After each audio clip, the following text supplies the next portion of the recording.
हे बघा मित्र, माझ्याकडे हा खूप एक महान ग्रंथ माझ्या हातात. माझ्या मित्राने मला गिफ्ट केलं आहे आणि तो आता ग्रंथ मी नेमका कोणता ग्रंथ आहे मी सर्वांना दाखवू इच्छितो तुमच्यासमोर.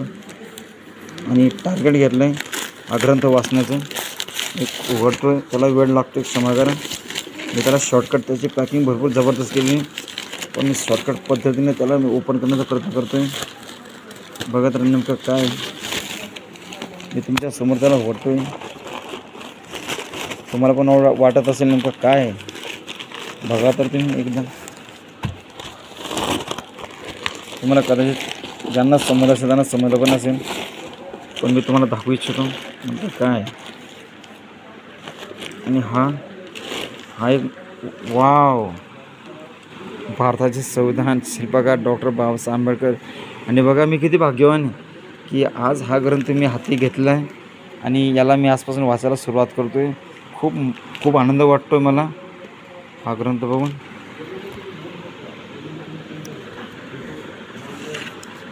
तरी डॉक्टर बाबासाहेब आंबेडकरने जे ग्रंथ लिहिलेला आहे तो मी आज वाचायला गेलो. आता ह्या ग्रंथ कोणी दिला तो पण मी दाखवू इच्छितो. माझे परम मित्र ज्ञानेश्वर संतोष मोरे, माऊली ॲग्रो एजन्सी, वडजी, तालुका भडगाव, जिल्हा जळगाव.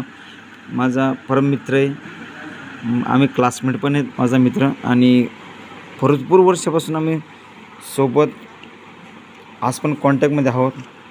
आणि मनाच्या देशासाठी, समाजासाठी आम्ही विचारविनिमय करतो.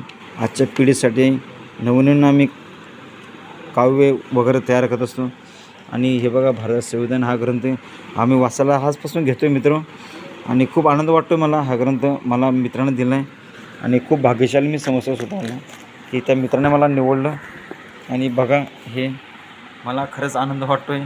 आणि मी आजपासून सुरुवात करतो. हा माझा संकल्प आजपासून की बाबासाहेबांच्या 133व्या जयंतीनिमित्त मी आज संविधान तर आपल्याला थोडंफार माहीत असतं प्रत्येकाला, त्यातले काही मुद्दे अनुच्छेद माहीत असतात, पण आज मी पूर्ण संविधान माझ्या हातात आहे. म्हणजे पूर्ण देश, पूर्ण कानून माझ्या हातात आहे. बाबांचा आशीर्वाद माझ्यासोबत आहे आज. असं तर आहेच, पण आज जास्त जवळून माझ्या हातात आहे बाबांचा आशीर्वाद. आणि मी आज पण वाचतो आहे आणि मी सुरुवात करतो आहे. नक्कीच समजून घ्यायचं आहे नेमकं की असे कुठले अनुच्छेद लिहिले आहेत, कोणत्या घटना बाबासाहेबांनी लिहून ठेवल्या ज्या मला माहिती नाही, किंवा ज्या कदाचित तुम्हाला पण माहीत नसेल सगळ्या काही घटना. नक्कीच याच्यावर आपण पुढे बोलत राहू. याच्यावर काही महत्त्वाच्या गोष्टी मी तुमच्याशी चर्चा करत राहीन. मी काय वाचन करतो आहे ते मी तुम्हाला सांगत राहीन. हे तुम्हाला माझं वाचन देतो. तोपर्यंत मित्र, तुम्ही पण काळजी घ्या, सुरक्षित राहा, हसत राहा आणि महापुरुषांना असं वाचत राहा. बस मी बाबासाहेब जयंती अशीच साजरी करतो, संविधान हाती घेऊन आणि वाचून.